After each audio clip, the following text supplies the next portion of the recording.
जमशेदपुर के कदमा थाना अंतर्गत तानसा रोड के क्वार्टर नंबर 97 में सोमवार को हुए 2 नाबालिग सहित 4 लोगों की विभत्स हत्या मामले की जांच करने मंगलवार को कोल्हान डीआईजी राजीव रंजन सिंह कदमा पहुंचकर घटनास्थल का निरीक्षण किए। डीआईजी ने इस घटना के पीछे सीधे तौर पर टाटा स्टील के फायर ब्रिगेड कर्मी दीपक कुमार को दोषी बताते हुए उसके अविलंब गिरफ्तारी का दावा किया है। डीआईजी ने बताया कि इस पूरे हत्याकांड में किसी और की भूमिका सामने नहीं आ रही है। वहीं डीआईजी ने शिक्षिका के साथ प्रेम प्रसंग के मामले से इनकार किया है, लेकिन शिक्षिका से दुष्कर्म होने से इनकार नहीं किया है। उन्होंने फोरेंसिक रिपोर्ट आने तक हर बिंदुओं पर जांच किए जाने की बात कही है और साफ तौर पर इस जघन्य हत्याकांड के लिए दीपक कुमार को दोषी करार दिया है। गौरतलब है कि सोमवार को टाटा स्टील के फायर ब्रिगेड कर्मी दीपक कुमार ने अपनी पत्नी, 2 नाबालिग बेटियों और बच्चों को ट्यूशन देने वाली शिक्षिका की निर्मम हत्या कर दी थी। इतना ही नहीं, आरोपी ने अपने 2 अन्य रिश्तेदारों पर भी जानलेवा हमला किया था, जो कि किसी तरह बचने में कामयाब रहे। इस घटना के बाद पूरे शहर में सनसनी फैल गई थी। घटना को अंजाम देने के बाद हत्यारा मौके से भागने में सफल रहा। फिलहाल पुलिस मामले की तफ्तीश कर रही है। डीआईजी ने बताया कि आरोपी चाहे कहीं भी हो, उसे किसी भी कीमत पर बख्शा नहीं जाएगा।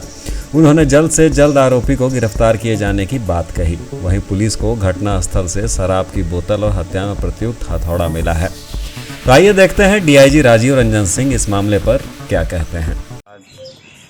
जैसा कि अभी तक के अनुसंधान में जो बातें सामने आई है कि पति दीपक जो है, पूरी संभावना है कि पूरी घटना उसी के द्वारा कारित किया गया।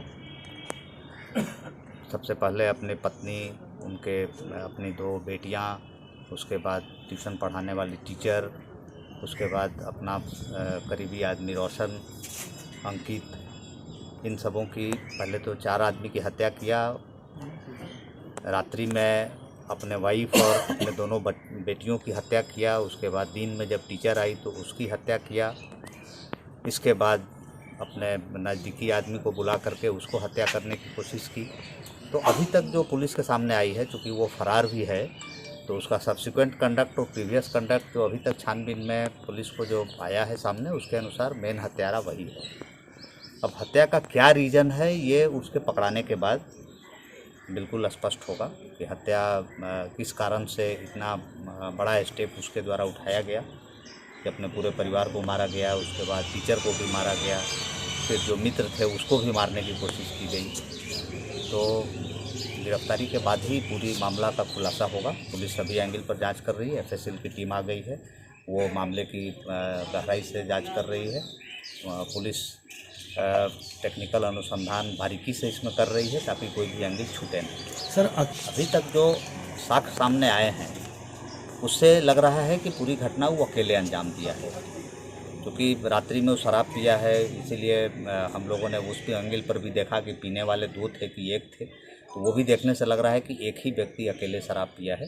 तो अभी तक जो एंगल आ रहा है वो अकेले ही आ रहा है। तो पकड़ाने के बाद और बातें सारी खुलेगी, लेकिन केस बिल्कुल अभी तक जो अनुसंधान हुए हैं उससे क्रिस्टल क्लियर है कि उसी के द्वारा घटना कारित किए हैं। और जो 2 चश्मदीद गवाह हैं जिनको बाद में उसने मारने का प्रयास किया, उनके द्वारा जो बयान दिया गया है उसको पुलिस कोराबोरेट किया, तो उससे समझ में क्लियर आ रहा है कि वो सच बोल रहा है। वो दोनों कोई कंकॉक्टेड बयान कुछ नहीं दे रहा। हम लोग उस एंगल पर भी उसके साथ कोई दुराचार हुआ है कि नहीं, इस एंगल पर भी पुलिस छानबीन कर रही है। पुलिस सभी एंगल पर छानबीन कर रही है, क्योंकि इसमें न तो कुछ छिपाने की बात है और न कुछ बात है। इसमें पुलिस की कोशिश रहेगी कि ऐसे व्यक्ति को कड़ी से कड़ी सज़ा मिले और उसने जो घृणित काम किया है इसके लिए जो भी सज़ा मिले हम समझते हैं वो कम। इनाम की भी बात है। सामने जांच में तो ये बात नहीं आई है कि टीचर से उसका प्रेम प्रसंग है। ये तो उसके पकड़ाने के बाद खुलासा होगा। जो टीचर का डेड बॉडी देखने से क्लियर आ रहा है, उससे ऐसा समझ में आ रहा है कि उनके साथ कुछ गलत कार्य भी इसके द्वारा किया गया है। सर, इनाम की पकड़ाने पर तो इनाम तो एक कॉमन प्रक्रिया है, वो रखी जाती है, कोई बड़ी बात नहीं है। लेकिन पुलिस सभी एंगल पर छानबीन कर रही है और हम समझते हैं कि बहुत जल्द ही अपराधी पकड़ा जाएगा और पूरे मामला का पट्टाछेद। अब ये अनुसंधान का विषय है। ऐसा कोई भी हम लोग नहीं अभी न्यूज़ देना उचित होगा जिससे कि पकड़ने में कहीं बाधा आए या उसको लाभ हो। क्या मेडिकल बोर्ड से हो रहा है उसको? नहीं, कोई जरूरत नहीं। मेडिकल बोर्ड की कोई ज़रूरत नहीं है, क्योंकि डेथ जो है वो बिल्कुल क्लियर है।